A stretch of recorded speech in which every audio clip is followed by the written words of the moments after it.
"What the hell are you doing with my sons?" Richard Brown's voice cut through the room like a blade.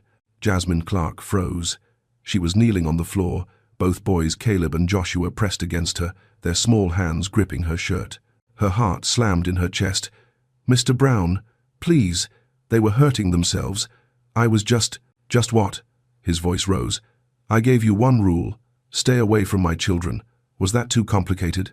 The twins looked up at him with wide, frightened eyes, but they didn't let go of her. And in that moment, Richard saw something that made his blood run cold. 3 days earlier, Richard Brown had been certain no one could reach his sons. Caleb and Joshua weren't just difficult, they were violent, unreachable. Ever since their mother Lauren died 2 years ago, the boys had become something Richard didn't recognize.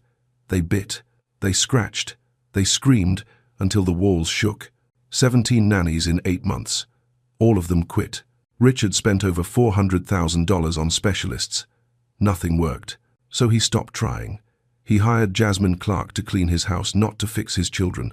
Her job was simple: stay in the East Wing, away from the boys. But on day 3, Jasmine heard something she couldn't ignore: a child in pain. She dropped everything and ran to the playroom. Inside, Caleb was throwing blocks. Joshua was banging his head against the wall.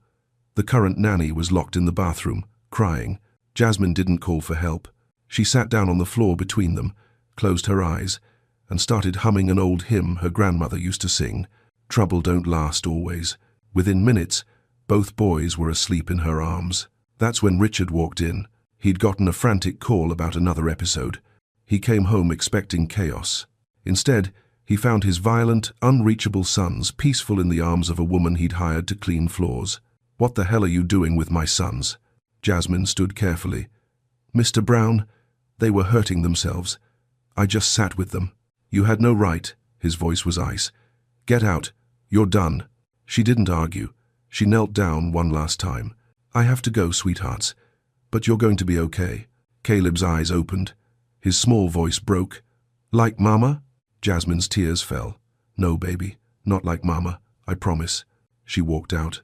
The second she left, both boys started screaming, reaching for her, calling a name Richard didn't even know they'd learned. He had to hold them back while they clawed at his chest, crying for her to come back. And Richard realized something that made him sick. He'd just fired the only person who could reach his sons. That night, he watched the security footage, over and over, watching Jasmine sit in chaos while his boys, his broken, angry boys, moved toward her like she was the only thing that made sense. By dawn, Richard was dressed, keys in hand. He was going to find her and bring her back. But before we begin, hit like, subscribe, and tell me where in the world you're watching from. Because if you've ever wondered whether God still sees you in your darkest moment, this story will show you that He does. And sometimes, He sends someone who doesn't have all the answers, just a heart brave enough to sit with you in the pain. 3 days earlier, Richard had been certain no one could reach his sons. 17 nannies in 8 months. All of them quit. Nanny number 14, left with bite marks on her arm. Nanny number 15 was locked in a closet while the boys poured juice through the door. Nanny number 17 didn't even last an hour. She called security from the driveway and refused to come back. Richard spent $400,000 on specialists, child psychologists, behavioral therapists, people with credentials and decades of experience. Nothing worked. Caleb and Joshua were 4 years old and hadn't spoken in months. They hit, they screamed, they broke things. Ever since their mother died 2 years ago, they'd become children Richard didn't recognize. And honestly, he'd stopped trying to recognize them, because every time he looked at his sons, all he saw was Lauren's face the night she died, and he couldn't breathe through that. So he hired people to do it for him. Mrs. Halloway, his estate manager, finally said what everyone was thinking. "Sir, maybe we need to step back from the childcare crisis and just focus on keeping this house running. Let me hire someone for cleaning. You can figure out the boys separately." Richard agreed, without looking up from his desk. By Friday, Mrs. Halloway had found someone. Her name is Jasmine Clark, 28. Quiet. Good references. She'll start Monday. "Fine. And sir? I'm keeping her in the East Wing only, away from the boys. She's here to clean, not to get involved in whatever's happening upstairs." Richard nodded. "Good. Monday morning, Jasmine Clark stood outside the Brown estate, looking up at the house. It was beautiful, cold, the kind of house that looked perfect on the outside and broken on the inside. She'd seen houses like this before. Mrs. Halloway met her at the door.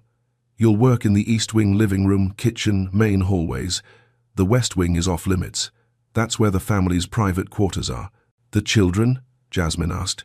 Mrs. Halloway's expression shifted. Something sad, something tired. "Mr. Brown's sons live in the West Wing. You won't see them. And that's for the best, dear." "Understood." "Good." The older woman started to leave, then stopped. "Miss Clark, you seem like a sweet girl. This is good pay. Please don't cross any boundaries." "I won't." But even as she said it, Jasmine heard something from upstairs.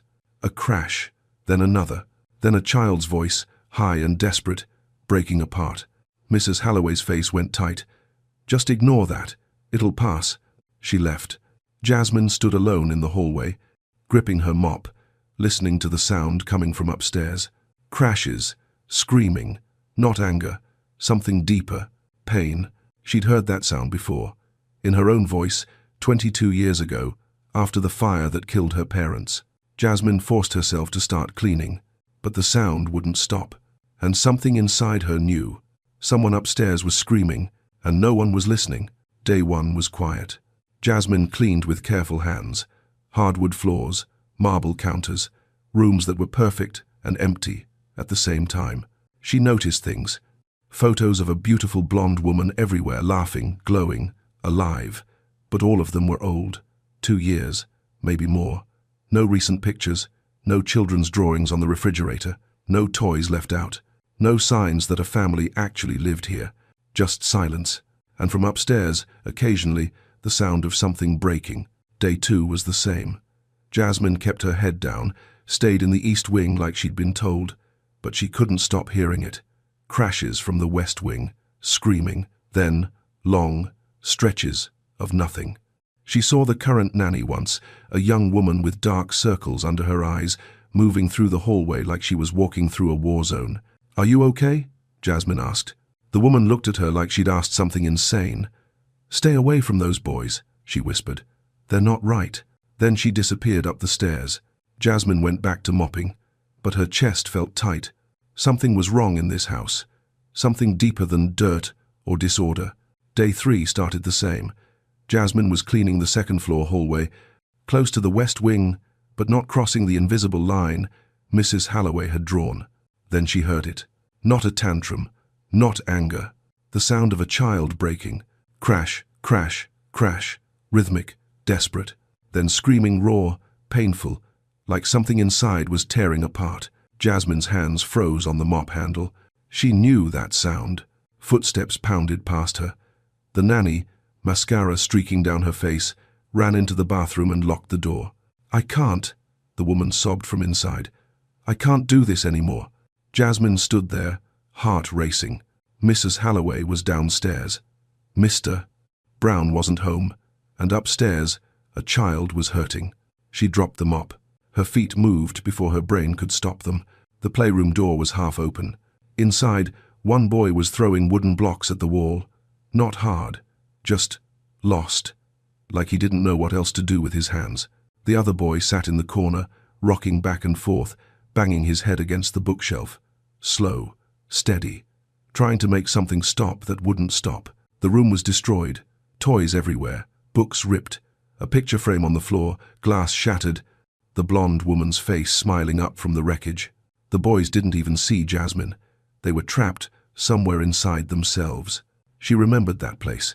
She'd been there once, at 6 years old, after the fire.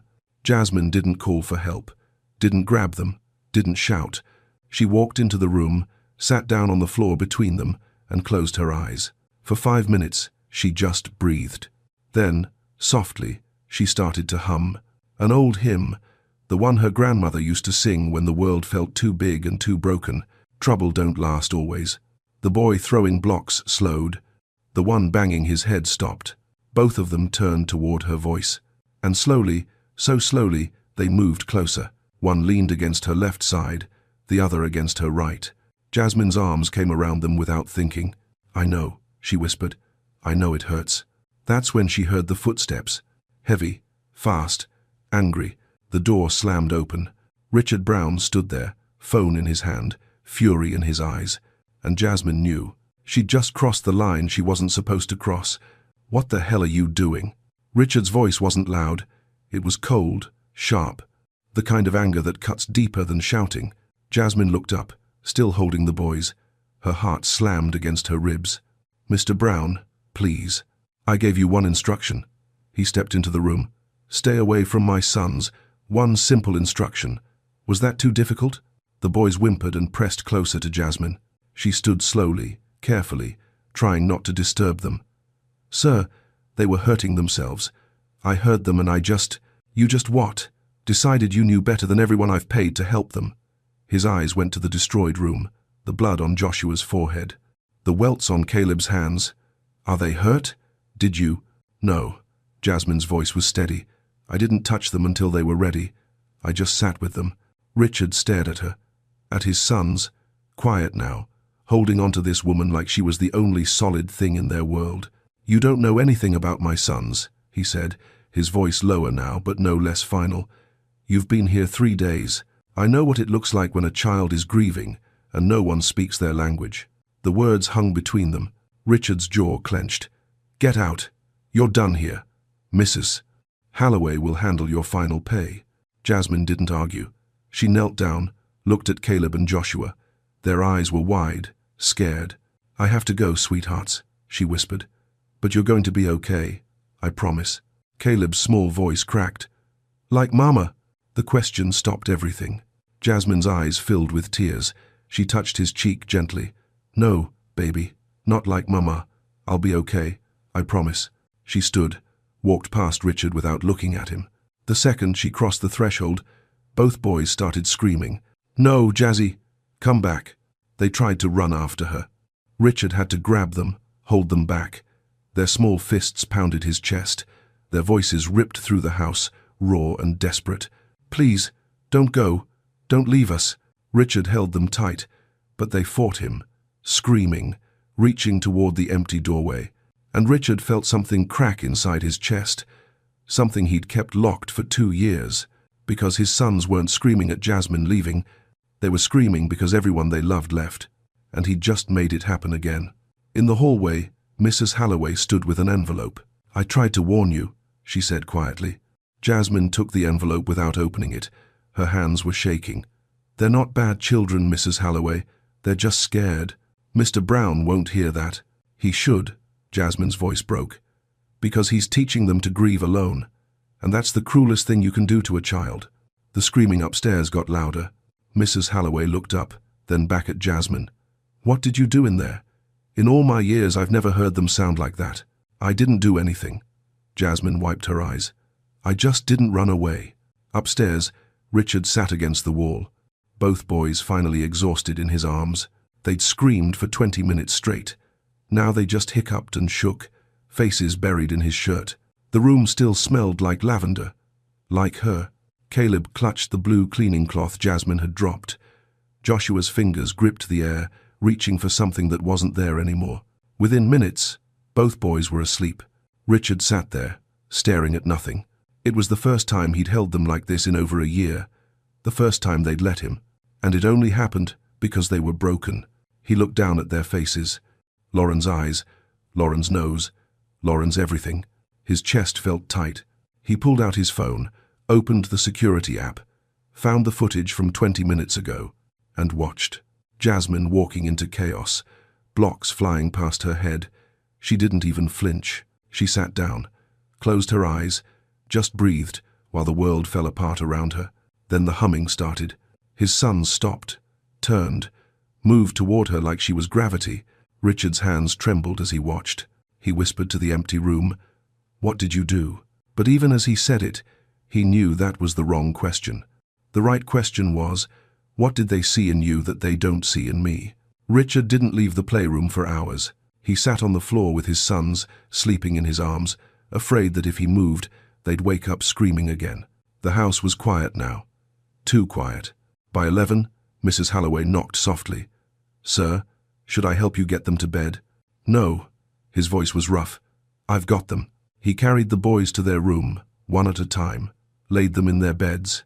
They didn't wake up, just curled around the blue cloth Jasmine had left behind, holding it like it was the only thing keeping them safe.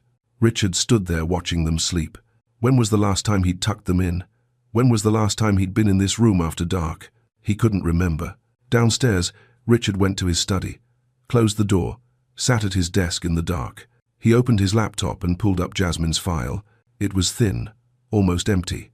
High school diploma, 3 years of housekeeping experience, 2 references from families she'd worked for. He'd barely looked at it when he hired her, just scanned for red flags and moved on. Now he read every word. One reference stood out. A family in Atlanta. Jasmine was wonderful with our home, but she was extraordinary with our son Marcus, who has autism. During his meltdowns, she was the only person he would let near him. She didn't try to fix him or calm him down. She just sat with him, and somehow that was enough. Richard read it 3 times. Then he opened the security footage. He watched day 1, Jasmine pausing in front of Lauren's photo in the hallway, her hand reaching out to touch the frame, her lips moving, whispering something he couldn't hear.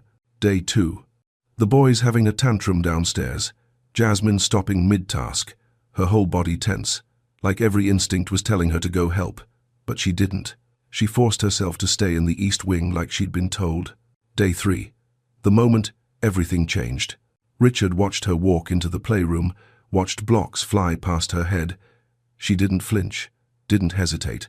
She just sat down and closed her eyes. For 5 full minutes, she sat there while his sons raged around her. Then the humming started, barely audible on the camera, but he could see her lips moving.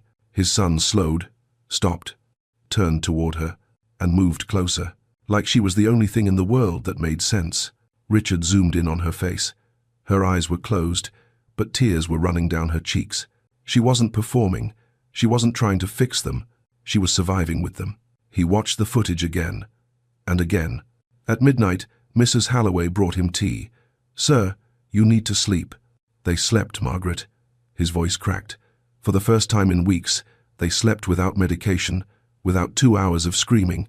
They just slept. She sat down across from him, because she understood something the rest of us didn't. What? That they don't need someone to fix them. They need someone to see them. Richard put his head in his hands. I can't even look at them without seeing her, without seeing everything I lost. I know. Lauren would have known what to do. She always knew. Mrs. Halloway's voice was gentle but firm. Lauren would have hired someone who knew what to do, which you did. You just sent her away. Richard looked up. What am I supposed to do now? You know what you need to do. He did, but saying it out loud felt impossible. At 1 in the morning, Richard checked on the boys again. They were still asleep. Joshua was murmuring something. Richard leaned closer. Jazzy, please don't go like Mama. The words hit him like a fist to the chest. They'd already named her, already attached to her. In 3 days, she'd become what 17 trained professionals couldn't become in 8 months. Safe. Richard sat in the rocking chair Lauren used to use, the one she'd nursed the boys in when they were babies. He remembered her voice, her laugh, the way she'd sing to them, and his silence after she died, his distance, his inability to look at his sons without falling apart. I'm sorry, he whispered to the dark. I'm so sorry. By dawn, Richard was showered, dressed, keys in hand. Mrs. Halloway found him in the kitchen. Sir, it's 6:30 in the morning. Where are you going? To fix the biggest mistake I've ever made. She smiled, tired but relieved. It's about time. Jasmine's apartment was cold. She sat at the small table by the window, staring at the eviction notice. 30 days. Her coffee had gone cold. An hour ago, her phone rang. The employment agency. Miss Clark, we've been notified of your termination from the Brown residence. She closed her eyes. I understand. We may have another placement available, but, the woman paused, this is your 2nd termination in 6 months, both for unauthorized contact with household members. It makes placement difficult. I know. After the call ended, Jasmine sat there for a long time. $89 in her bank account. No job. Rent due in 3 weeks. She grabbed her bag and headed for the door. The bus stop was 2 blocks away. She'd find something. She always did. The morning air bit at her face as she stepped outside. October in Boston was unforgiving. She didn't notice the black car parked across the street. Richard had been sitting there for 20 minutes, gripping the steering wheel, trying to figure out what to say. "I'm sorry" didn't feel like enough. "I was wrong" felt too simple. "I need you" sounded desperate. But when Jasmine came out of her building, wrapped in an oversized sweater, heading toward the bus stop, he got out before he could talk himself out of it. "Miss Clark." She turned. Her face shifted from confusion to something guarded. "Mr. Brown?" He walked toward her, hands in his pockets because he didn't know what else to do with them. "I need to talk to you. Please. If this is about the agency complaint, I'm not going to fight it." "There's no complaint." His voice cracked. "I came to apologize." Jasmine stopped walking. A bus rumbled past between them. When it cleared, they were just standing there on a Dorchester sidewalk. Two people who'd seen each other's pain and didn't know what to do with it. "My son slept through the night," Richard said quietly. "First time in 2 months. When they woke up this morning, they asked for you, by name. They haven't spoken full sentences in weeks, and they asked for Jazzy." Jasmine looked away, blinking hard. "I watched the footage. All of it." He took a step closer. "I saw what you did, how you sat there while everything fell apart around you, and they knew. Somehow they knew you weren't going to run. I broke your rules. My rules were wrong." He said it like he'd been practicing all night. "I want you to come back, not as a housekeeper, as someone who understands my sons in ways I don't." She shook her head. "Mr. Brown, I don't have degrees. I don't have training. You're someone who sees them." His voice dropped. "That's what they need. What I need." Jasmine studied his face, saw exhaustion, desperation, but also something else trying to survive beneath it all. "Hope. If I come back," she said slowly, "things have to be different. Whatever you need. I work with the boys, not around them. No more locked doors or forbidden rooms." "Agreed. And you have to be there too." She held his gaze. "Not hiding in your office. Present. With your sons. They need their father, not just his money. That one cost him." She could see it in the way his jaw tightened, but he didn't look away. "I'll try." "Trying isn't enough." Her voice was gentle but firm. "They need you there. Actually there." Long silence. A delivery truck rumbled past. "Yes," Richard finally said. "You're right. I'll be there." "When do you want me to start?" Richard glanced at his watch. "I have 2 little boys who've been asking for you for 8 hours. How about now?" Jasmine thought about her eviction notice, her empty bank account, her uncertain future. Then she thought about Caleb and Joshua's faces pressed against her, their voices calling her name. "Let me get my things." The drive back was quiet at first. Richard kept his eyes on the road. Jasmine watched the city change her neighborhood, giving way to his. Buildings getting taller, streets getting cleaner. 2 different worlds. "Can I ask you something?" Richard broke the silence. "Yes. Yesterday, when you sat with them, you could have been hurt. They've hurt people before. Why didn't you just walk away?" Jasmine was quiet for a moment. Then she said, "When I was 6, my parents died in a house fire. I survived by hiding in a closet. For 3 years after, I didn't talk to anyone except my grandmother." Richard's hands tightened on the wheel. "Everyone tried to fix me. Doctors, therapists, teachers. They all had methods and strategies." She turned to look at him. "But my grandmother just sat with me, on the floor, in the quiet. She didn't try to make me talk or smile or be normal. She just stayed. And that helped? That saved me." Jasmine's voice was soft. "Your sons aren't broken, Mr. Brown. They're grieving. And grief doesn't need fixing. It needs witnessing." Richard didn't say anything. But she saw him wipe his eyes quickly, like he didn't want her to notice. When they pulled up to the house, Mrs. Halloway was on the front steps. Her face lit up when she saw Jasmine in the passenger seat. Oh, thank God. Before anyone could say anything, there was a sound from inside. Footsteps, fast, desperate. The front door flew open. Caleb and Joshua stood there in matching orange shirts, their faces going from confusion to shock to something that looked like they'd just found air after drowning. Jazzy. They didn't walk. They ran. Full speed. No hesitation. Like children who'd just found the only thing in the world that made sense. Jasmine barely had time to kneel before they crashed into her. The impact nearly knocked her over. She caught them, held them, felt their small bodies shaking with relief. "You came back," Caleb whispered against her shoulder. "You came back. I promised you'd be okay," Jasmine said, her voice breaking. "I meant it." Joshua pulled back just enough to look at her face. His eyes were wet. Then, without warning, he leaned in and kissed her cheek. Caleb did the same on the other side. Both at once. Pure, spontaneous, real. "We love you, Jazzy," they said together. And Jasmine couldn't stop the tears. "I love you too, babies. So much." Richard stood frozen by the car. His briefcase hung in his hand, forgotten. He couldn't move, couldn't speak, couldn't breathe. These were his sons, his violent, unreachable, broken sons, the boys who'd bitten, scratched, and terrorized 17 trained professionals. And they were kissing her, smiling, speaking in full sentences, showing affection he hadn't seen since Lauren died. They looked happy. When was the last time he'd seen them happy? Mrs. Halloway came up beside him, wiping her eyes with her apron. "Well," she whispered, "I guess that answers that." Richard's throat was tight. "How?" "I don't know, sir, but whatever it is, it's real." Jasmine carried both boys toward the house. They were small for 4, and they clung to her like she was the only thing keeping them tethered to earth. As she passed Richard, she paused. "Mr. Brown, would you like to come inside? The boys might want to show you something." He nodded. Couldn't find words. Inside, the boys led Jasmine to the playroom, the one that was still destroyed from yesterday. Richard followed slowly, staying in the doorway. Joshua picked up the broken picture frame with Lauren's photo. His face went serious. "Mama broke." Jasmine knelt down, taking the frame gently. "The glass broke, sweetheart, but Mama's not broken. She's just somewhere else now. Somewhere safe." "Heaven?" Caleb asked quietly. "That's what some people call it. A place where nothing hurts anymore." Joshua's voice got smaller. "Does she still love us?" Jasmine pulled both boys close. "Oh, baby. Yes, she loves you so much. Love doesn't stop just because someone goes away.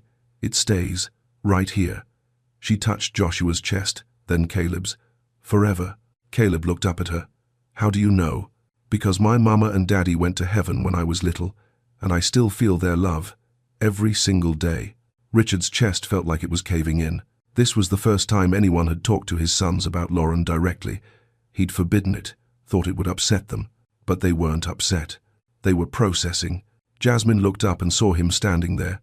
"Mr. Brown, would you like to help us clean up?" He opened his mouth, closed it. Caleb saw him. His whole face changed. "Daddy, Jazzy's back. We're cleaning for Mama." For Mama, not despite her, not forgetting her. For her. Richard's legs felt weak, but he walked into the room, sat down on the floor in his suit, and Joshua crawled into his lap, just like that. No hesitation. Richard went completely still. His arms came up slowly, carefully, like he was holding something that might shatter. But Joshua just pressed his face into Richard's chest and stayed there, breathing with him. And Richard realized something that broke him open completely. This was the first time he'd held his son like this in over a year. The first time Joshua had let him. 3 weeks passed. 3 weeks of mornings that didn't start with screaming. Breakfasts where Richard sat at the table with his sons instead of hiding in his office. Small moments that felt like miracles. Jasmine worked with the boys gently. She didn't push, didn't force. She'd sit with them in the garden and ask, "What does sad feel like? Where do you feel it in your body?" Caleb would point to his chest. "Here, like it's too heavy." "That's good, sweetheart. You're learning to name it." Joshua was quieter, but he was talking now. Full sentences. He'd tell Jasmine about his dreams, about Mama, about the things he missed. Richard watched from the kitchen window one afternoon, coffee in hand. His sons were laughing. Actually laughing. Playing in the garden with Jasmine, running through fallen leaves. When was the last time he'd heard that sound? Mrs. Halloway came up beside him. "They're different boys, sir." "I know. You're different too." Richard looked at her. "You smile now," she said simply. "Not often, but you do." He didn't know what to say to that. That evening, Richard came home early.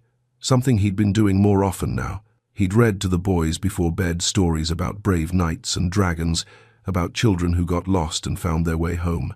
Caleb would curl up on his left side, Joshua on his right, and they'd just listen. Sometimes Joshua would fall asleep mid-story. Sometimes Caleb would ask questions. "Daddy, do you think Mama can hear us from heaven?" And Richard would have to swallow hard before answering, "I think she can, buddy. I think she hears everything." They were healing, slowly, carefully, like bones that had been broken and were finally starting to mend. But Saturday afternoon, everything shifted. The doorbell rang. Richard was in his study. Jasmine was upstairs with the boys, helping them organize their toys. Mrs. Halloway answered the door. Her face went pale. "Sir," she called up the stairs, her voice tight. "You have a visitor." Richard came down, wondering who would show up unannounced on a Saturday. Then he saw her. Patricia Whitmore stood in his foyer. Lauren's mother. Elegant, cold, designer suit, perfectly styled hair. She hadn't been to this house since the funeral 2 years ago, said it was too painful. Now she was here, surveying everything with sharp eyes. "Richard," her voice was controlled, clipped. "We need to talk about my grandsons." Something in her tone made Richard's stomach drop. This wasn't a friendly visit. "Patricia, I wasn't expecting." "No, I'm sure you weren't." She stepped further inside, her heels clicking on the marble floor. "I've been hearing some very disturbing reports from your neighbors about changes in this household, about a woman living here." Richard's jaw tightened. "I've hired a full-time caregiver for the boys." "A caregiver?" Patricia's smile didn't reach her eyes. "Is that what we're calling it?" Upstairs, Jasmine heard voices. She couldn't make out the words, but something in the tone made her uneasy. Caleb looked up at her. "Who's here?" "I don't know, sweetheart. Let's keep playing, okay?" But the voice downstairs got louder, sharper, and Jasmine knew whatever peace they'd built over the last 3 weeks was about to be tested. Patricia didn't waste time. In Richard's study, door closed, she laid it out clearly. "I've contacted my lawyers. I'm filing for emergency custody of Caleb and Joshua." Richard's blood went cold. "You're what?" "I'm protecting them."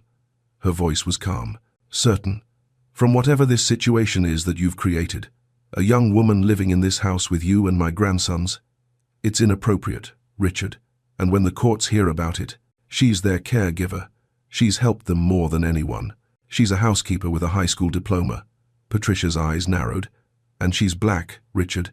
I'm not prejudiced, but you know how this looks. People are already talking. A wealthy widower, a young black woman living under his roof, caring for his children." "Stop." Richard stood up. "Stop right there." "I won't stop. Lauren trusted me to protect her sons, and I will not stand by while you jeopardize their futures because you're lonely, and she's what?" Richard's voice was ice. "Say it, Patricia. Say what you really mean." Patricia's face hardened. "I mean that I'm filing for custody, and when I do, she'll be gone, and my grandsons will be where they belong." Upstairs, Jasmine was packing. She'd heard enough. Heard Patricia's voice cutting through the house like a knife. Heard the words inappropriate and custody. She knew what this was, what it would become. Richard found her in her room, bag on the bed. "What are you doing? Making this easier for you?" She didn't look at him. "If I'm gone, she has no case. You're not the problem. I'm exactly the problem." Jasmine's voice cracked. "I'm a black woman caring for white children. In her eyes, in a lot of people's eyes, I'm either invisible or threatening. There's no in-between. Then we fight it. You can't fight 100 years of that in one courtroom, Richard." Before he could respond, they heard it. Small voices. At the door, Caleb and Joshua stood there, eyes wide, faces pale. "Jazzy's leaving." Caleb's voice was barely a whisper. Jasmine's heart shattered. "Sweethearts, No!" Both boys screamed it. They ran to her, grabbed her, held on like she was the only thing keeping them alive. "You promised," Joshua sobbed. "You promised you'd stay." "Everybody leaves." Caleb's voice broke. "Mama left. All the nannies left. You can't leave too." Jasmine dropped to her knees, pulling them close. "I don't want to. Babies. I don't." "Is it because we're bad?" Joshua whispered. Everything stopped. Richard knelt beside them. "What?" Caleb was crying now, his whole body shaking. "The nannies left because we were bad. We hit them and screamed at them." "Is Jazzy leaving because we're bad too?" "No." Jasmine's voice was fierce. "No, no, no. You are not bad. You have never been bad."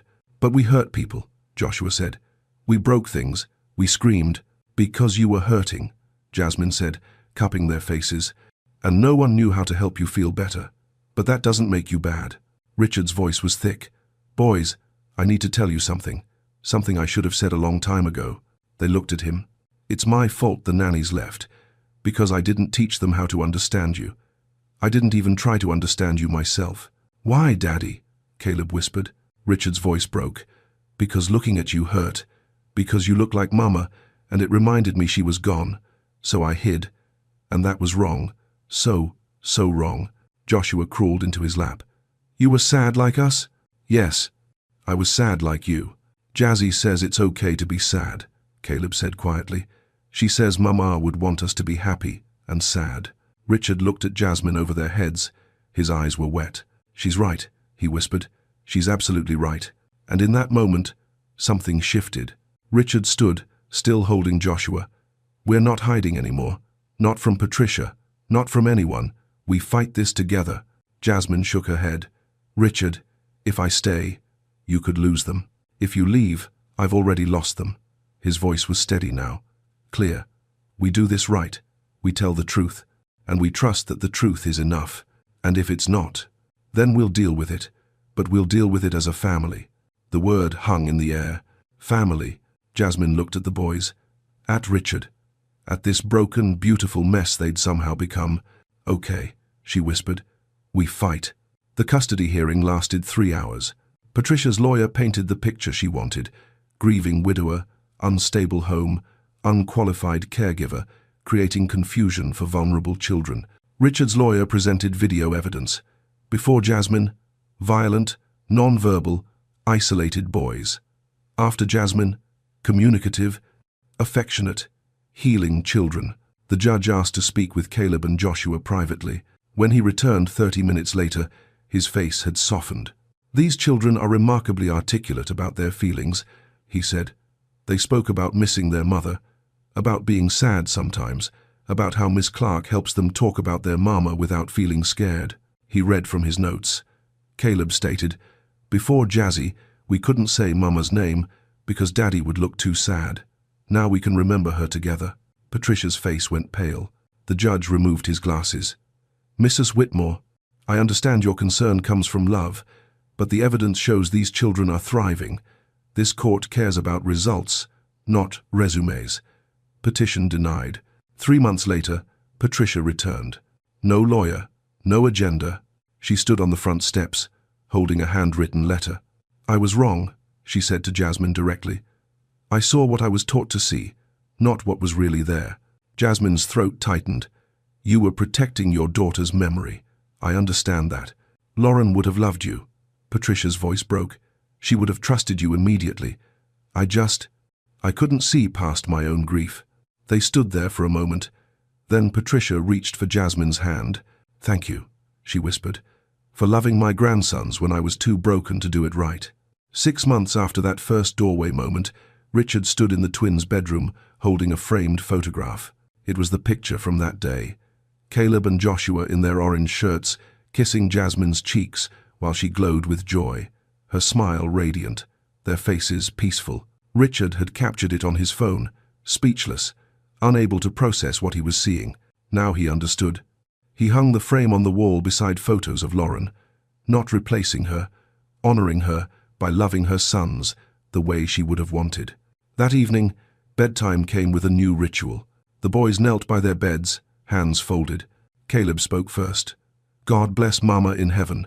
Tell her we're okay now. Joshua continued. And bless Jazzy here. Thank you for not letting her leave. Together, and bless Daddy. He's not scared anymore. Jasmine tucked them in, kissed their foreheads. Richard stood in the doorway, watching. She joined him in the hallway, and they stood in comfortable silence. Thank you, Richard whispered, for not running. Thank you for finally stopping hiding. From inside the room, Jazzy, Daddy, we love you. They answered together, we love you too. Later, Richard sat alone in his study, looking at the legal documents on his desk. Co-guardianship papers, signed, filed, official. If anything happened to him, Jasmine would raise his sons. Not the state, not distant relatives. Her. Because family isn't who you're born to.